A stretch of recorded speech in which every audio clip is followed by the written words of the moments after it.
যদি আর কখনো কোথাও হঠাৎ দেখা হয়ে যায়, মনে প্রশ্ন জাগে বন্ধু তুমি।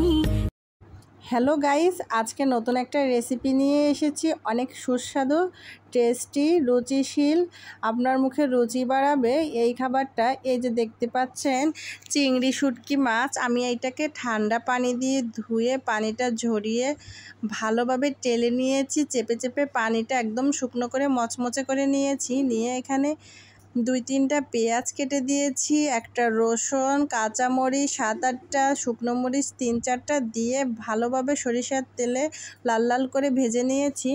এখন শুটকি মাছটা দেখেন কতটা মচমচে হয়েছে। একটু ঠান্ডা হইলে আমি ওইটা ব্লেন্ড করে নিয়ে আসব।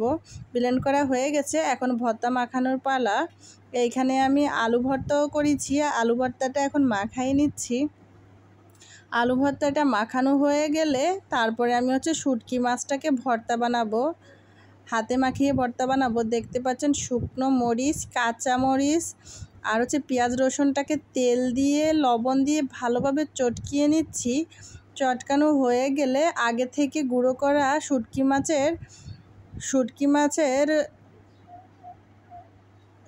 মাছ গুঁড়ো করে নিয়েছি। ওইটা এখন আমি পেঁয়াজ, মরিচ, তারপরে রসুনের সাথে কয়েক চামচ দিয়ে ভালোভাবে কষলিয়ে আমি শুটকি মাছের ভর্তার রেসিপিটা তৈরি করে নিব।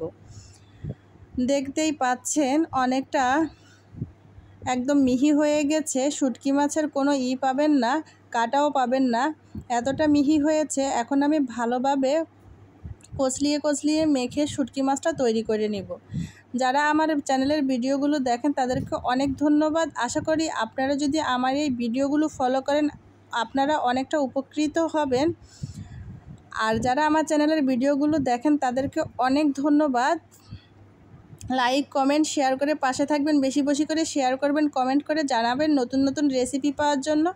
ধন্যবাদ সবাইকে। আসসালামু আলাইকুম।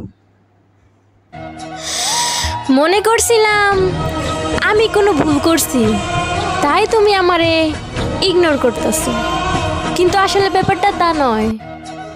তোমার ইগনোর করার কারণ হইল আমার থেকে বেটার কাউরে পাইছো।